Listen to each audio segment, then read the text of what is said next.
I mean, this right here is like one of the most beautiful places I've seen in the park. And it doesn't have a name, and it doesn't have a trail.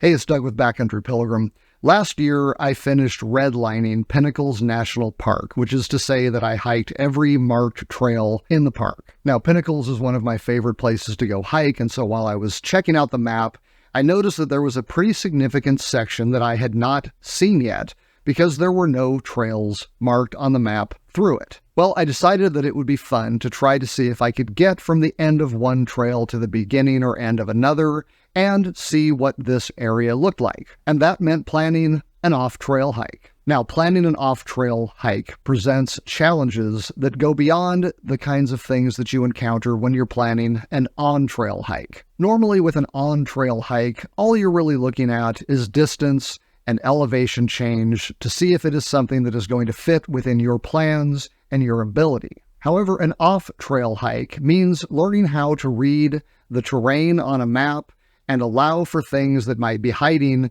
in between the features that are marked on a map. It also means planning route finding and route finding options in case you get out to where you're going and it doesn't look like you expected from the app or map that you use to plan it. Since you are finding your own route using the map or app, and since you will be route finding once you're really there, proper planning can be very helpful.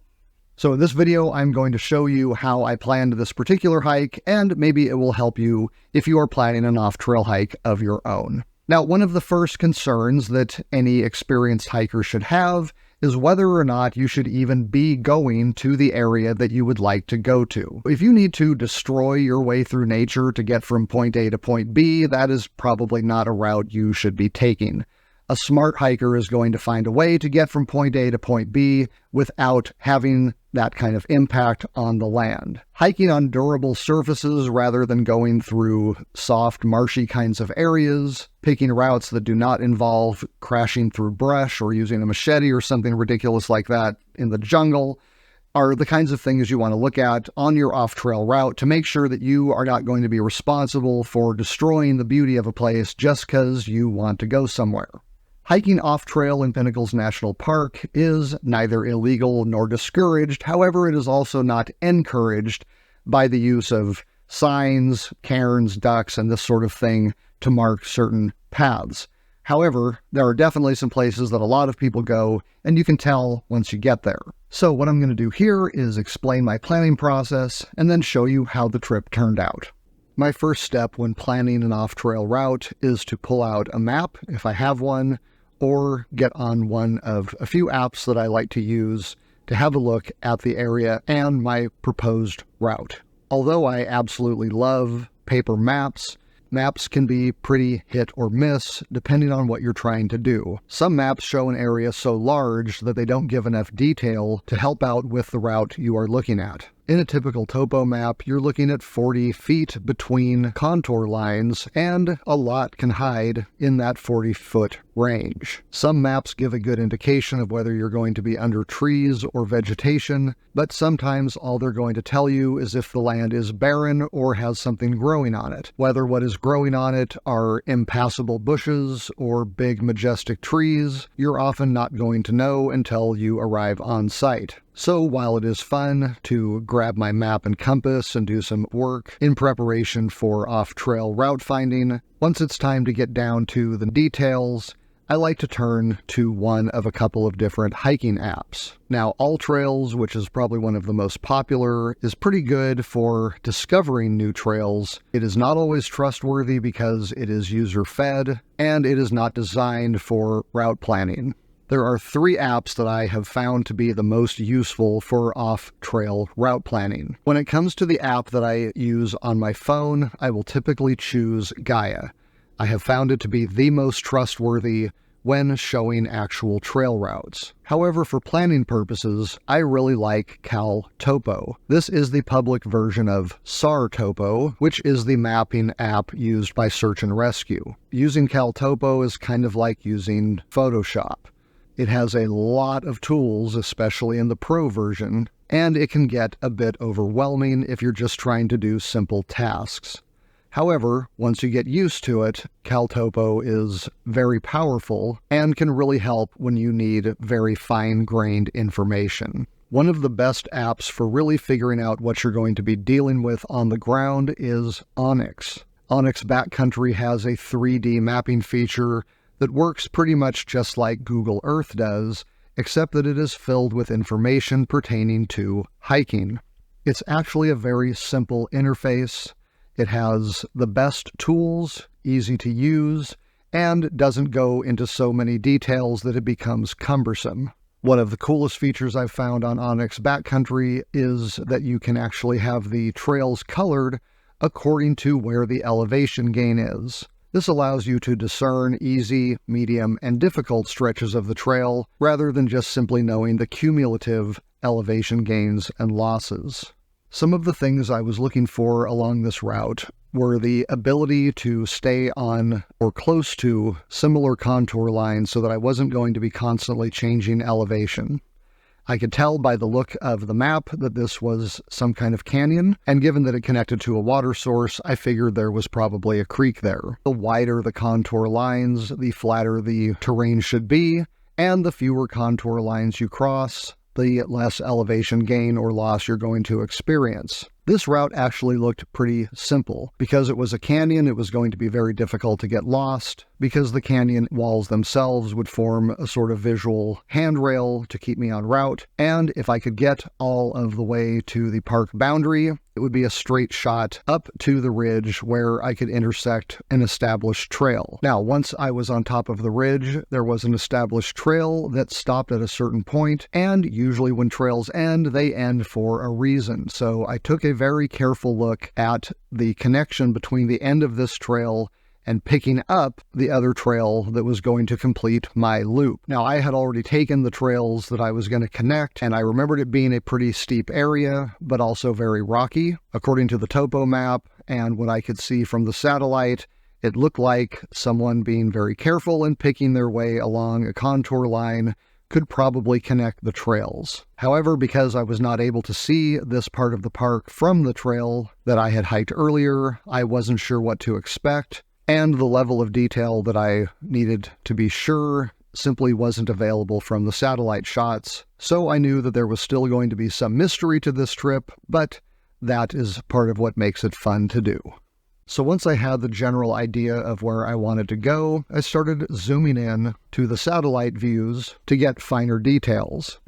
Unfortunately, I soon realized that what had looked like trails on the map were actually dirt roads. Further, I was looking at not just a legal park boundary, but an actual fenced-off area that probably indicated private property.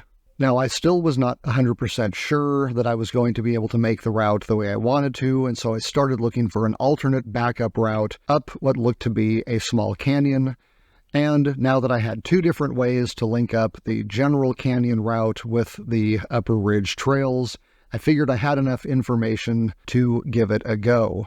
Now, at this time, I had been watching a lot of map and compass videos, and I was really ready to geek out. So I not only got a new compass, but I got a map protector, put my map of pinnacles in it, and headed out the door.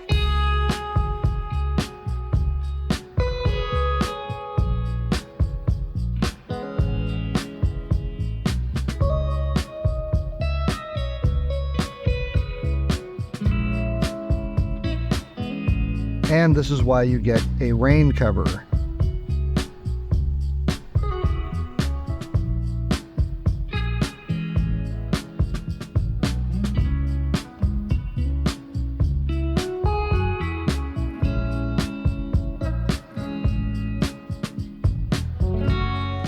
It'll be interesting to see if I can even get across the creek at any point, because I have never seen this much water here before.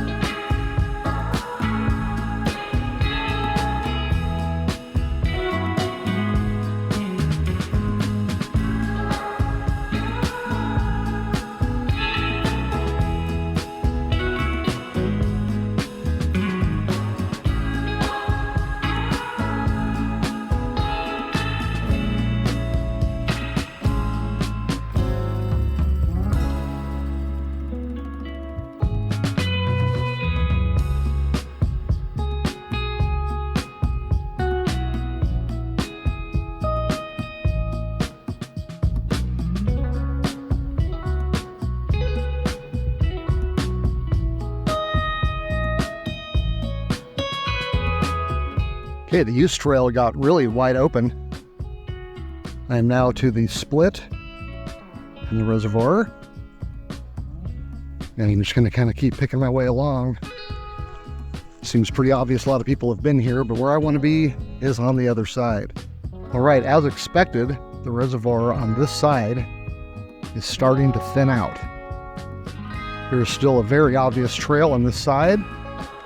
Hasn't really been difficult at all to follow. A couple spots you had to make a decision, but it's beautiful out here. This is actually a pretty chill trail. Thought maybe there's a crossing there. Could be a crossing, but it doesn't look like there's supposed to be. Bear trap or something over there. But I'm going to keep going up here and see what happens. So going left took me up a very steep path that is just continuing to go left and up. And right across from there is the peak where I thought I would be crossing the reservoir and getting over to the other side. And now I am almost straight across from it, directly south. And that means this trail is not going where I want it to. Whoa. One clue that I am not where I'm supposed to be is that I climbed about 40 feet. And that meant that I should have crossed a contour line on the map. However, in my planned route, I was not going to cross a contour line until I got farther down. So, this is definitely not going the direction I had planned. I may not be able to go the direction I planned, but I do know that I'm not on it right now. All right, so given that the reservoir has definitely petered out into a small creek, we have some pieces of equipment over here, and a very clear use trail branching off the trail I was just on. I think I have made the right move. It looks like this trail probably usually goes over there, but it's just flooded right now because the water's so high. So what I'm wondering is if over here somewhere there isn't a place to cross and another trail on the other side. Oh, those brambles hurt so much. How cool. Pretty sure we can get across up here.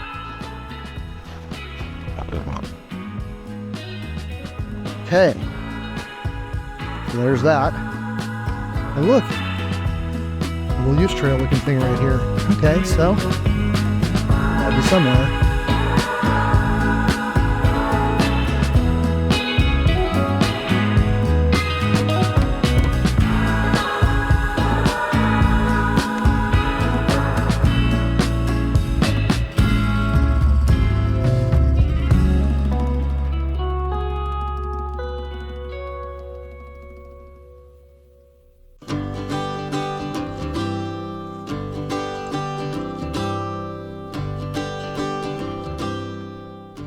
So I am obviously not the first person to have thought of doing this. Interestingly, although this trail isn't marked, it's actually more clear than some of the trails on the map that are marked. Overgrown, but it's very clear where you're supposed to go. So it just goes to show you, maps don't always tell the whole story. So far, my off-trail plan has pretty much put me right on this trail, so guess I did a pretty good job reading the map. I would estimate that I'm about 25 or 30 feet above the creek right now, but because the contour intervals on the map are 40 feet, it actually shows as a flat area. So keep in mind that just because the map doesn't show a contour line, that doesn't mean that you aren't going to be on a fairly extreme angle.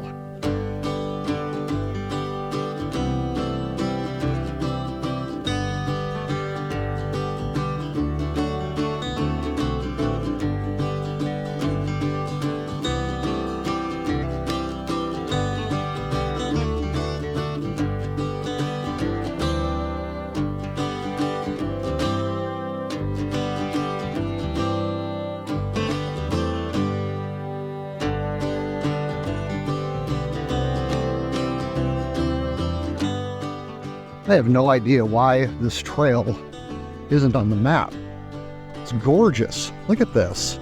I mean, I've been on named trails in this park that are just as, if not more, overgrown and don't have near the features of this place. It's fantastic. I mean, this right here is like one of the most beautiful places I've seen in the park. and it doesn't have a name, and it doesn't have a trail.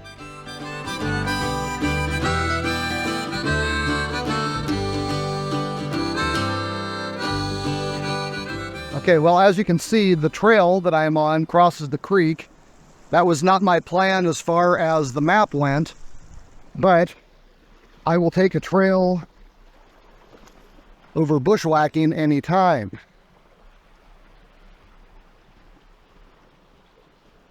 Wow.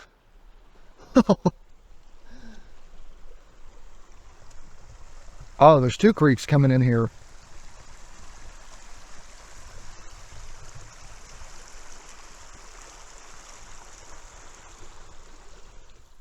Okay, so something to note here is that part of the way I planned my route was by looking for quasi-flat areas. Now that is pretty steep over there, and even though I didn't think I was going to be crossing the creek, I couldn't really tell from the map where exactly the contour intervals were going to fall. Obviously, the creek is going to be at the lowest point, and so staying close to it is probably going to give me my best chance of getting where I want to go. All right, so I am up higher than I expected to be, but I have recrossed the creek, and I am still probably not 40 feet above it. So I am staying within the contour lines that I plan to, but I am not going to be boonie crashing and bushwhacking through all of that. There is a pretty obvious trail along this particular contour. It keeps pretty flat. It's easy to traverse. So that's what I'm sticking to.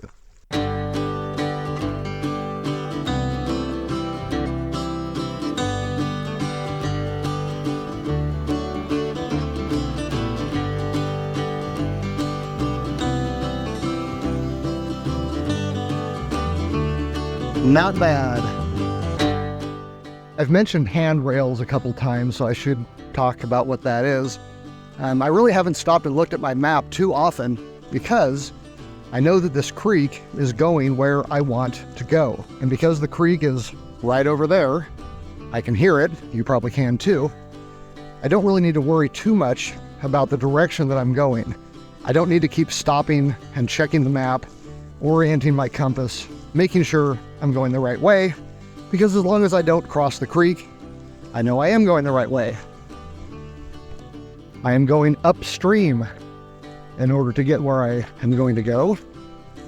So if I do manage to somehow get hopelessly lost out here, maybe checking out those cool rocks or something, I just know that when I find the creek, I need to go downstream, and that will take me back to the reservoir. And because this creek is right here, it kind of operates like a handrail. As long as I keep my hand on the handrail, I'm not going to go too far off. Handrail doesn't need to be a creek. It can be a ridge. It can be a wall. It can be basically anything that tracks with the direction you're trying to go.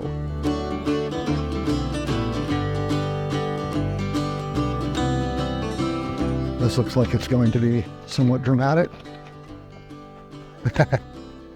Booty crashing time. Leave no trace. Okay. Oh. All right. Nope, that wasn't it either. So, let's do that again. It was so much fun the first time. So it appears I am at the end. This trail doesn't really seem to go anywhere else. Okay, so now I have a decision to make. I could try to get up on top of that ridge, break out of the bushes and head that way. That was not the plan.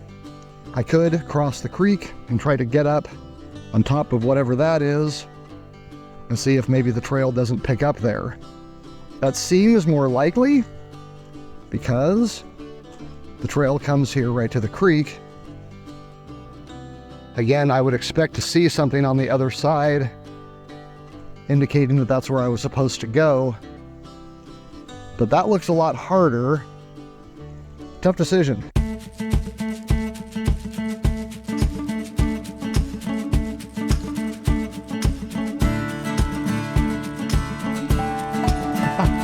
Awesome. Check it out, guys. There it is. That is exactly what I was looking for.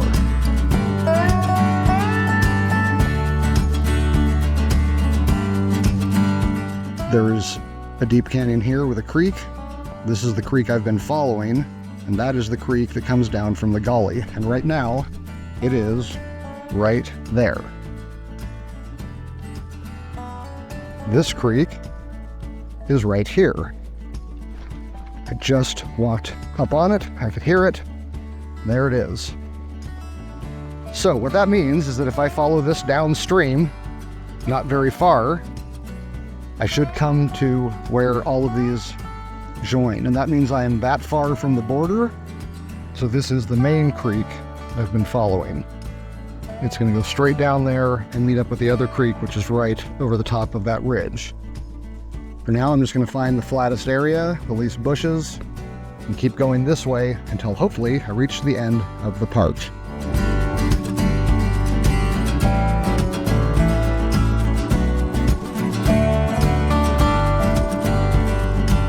One skill that is important to have is to develop a sense of timing for how far you've gone over a given amount of time.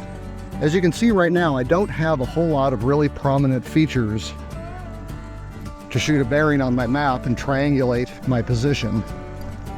So I'm really going more off of how long I've been walking and how fast I think I've been walking. I'm trying to pay a lot of attention to where I am, where I'm headed, even where I've been, so that I don't get lost coming back.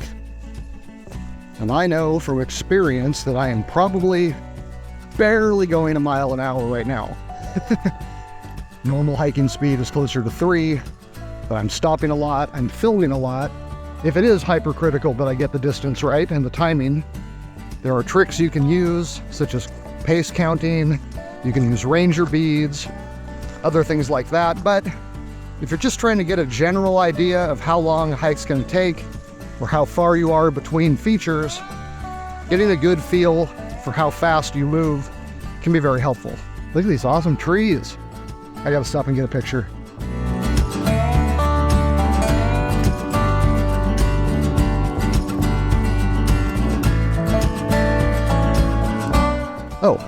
Oh, do you see that? You probably can't see that on here, but right through those two trees is a fence.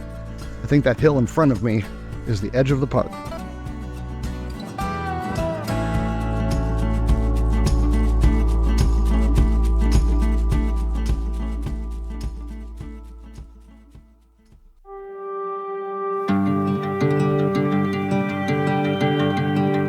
See that I'm here. I should be climbing straight up, and you can see the fence line going up to those concerning rocks. I think I'm going to follow it.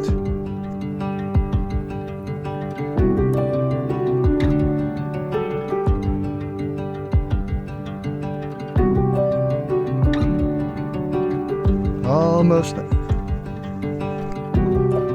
All right, on top of the hill.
So that is my rock that I have been sighting north the whole time. I came out right about there, came across through this bush, and that looks like the spur trail. I made it.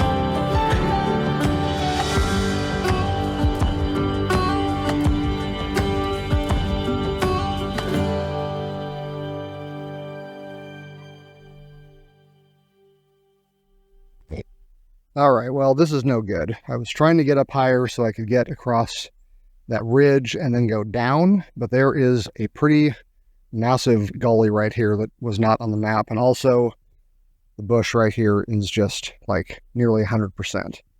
So I have decided to go back. I'm going to take a more downhill route that looks like it should clear the bushes and end up at 2,000 feet in rock, which is the elevation of the North Rim Trail, which I'm trying to find. Also, as you can see, it looks like the prospects for crossing this are a lot better than cutting through that bush and then having to deal with that big chasm. So, going that way. Well, at this point, I'm having to make a difficult decision. What's behind me is one of the most unknown areas on the map. It has gotten very bushy. It's gotten very steep. There's a lot of crevices and other areas that are pretty difficult to get past. And I can't really see from here whether I'm going to come out if I go around this next piece. I can tell from the map what it's going to kind of look like, but it's a pretty long distance. It's pushing 4 o'clock. It's taken me a long time to get here because I've made so many videos, and I'm concerned that I'm going to get into one of these areas over here and get stuck. I don't want to come upon a gorge that I can't cross or a rock wall that I can't get over. I can see a couple likely places for that sort of thing from here, and it is just too late in the day to be trying to slowly, carefully pick my way through all of this, trying to get back on the trail. There's just too much hidden in this park, in between those contour lines. I am probably going to be pushing it time-wise to get back while there is still daylight, even going the way that I know I can make it. So at this point, that is the smart move, and I'm going to take it. So if anything interesting happens between now and then, I will film it and add it to the end of this video. But otherwise, that is it for me. I'm Doug. This is Backcountry Pilgrim. Thanks for watching. I'm going to go for it.